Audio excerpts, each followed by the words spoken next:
রামকৃষ্ণনগর কেন্দ্রের দুর্লভছড়া ও লালছড়া জিপিতে গতকাল বিধায়ক বিজয় মালাকার শিলান্যাস করলেন 5টি নতুন প্রকল্পের। 5টি প্রকল্পের মধ্যে রয়েছে 3টি প্রাথমিক বিদ্যালয়ের নতুন ভবন নির্মাণ এবং কয়লাঘাট ও লালছড়া এলাকায় 2টি নতুন সেতু নির্মাণ।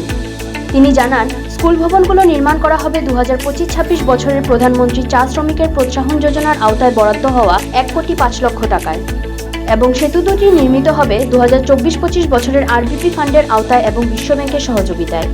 উক্ত অনুষ্ঠানে উপস্থিত ছিলেন দুর্লভছড়া মণ্ডলের বিজেপি সভাপতি চন্দন ভর, জেলা পরিষদের সদস্য প্রণব মুখার্জি সহ অন্যান্য নেতৃত্ববৃন্দরা। 3টা স্কুলের আজকে আমরা শিলান্যাস করেছি। এলপি থেকে এমই স্কুলে কনভার্ট হয়েছে।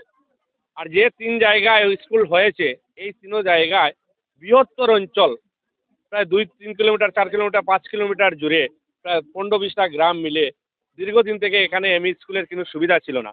আর এই 3টা এমই স্কুল এলপি থেকে এমই স্কুল হিসাবে কনভার্ট হয়েছে, উন্নতিকরণ হয়েছে। এটার শিলান্যাস 3 জায়গায় করেছি। এটা দুর্লভছড়া, এটা লালছড়া আর এটা সিংড়াজিপির মাগুরাতে। প্রায় 35 লক্ষ টাকা করে 3টা, প্রায় 1,05,00,000 টাকার বিল্ডিং। 2-2.5 মাসের ভিতরে কাজ সম্পূর্ণ হবে।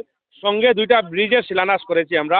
বেটারবন থেকে লালছড়া হয়ে যে ব্রিজ, এই ব্রিজের 1,12,00,000 টাকা, 1,18,00,000 টাকা। আর এই কয়লাঘাটের প্রায় 2 লক্ষ কম 5 কোটি টাকার ব্রিজের শিলান্যাস করেছি। টোটাল 5টা ব্রিজের শিলান্যাস করেছি।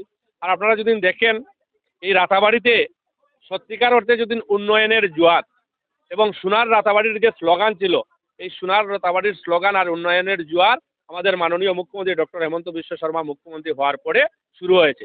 আমরা যদি দেখি, এই রামকৃষ্ণনগর সমষ্টির চেহারা পরিবর্তন করে দিয়েছেন আমাদের মাননীয় মুখ্যমন্ত্রী ডক্টর হেমন্ত বিশ্ব শর্মা।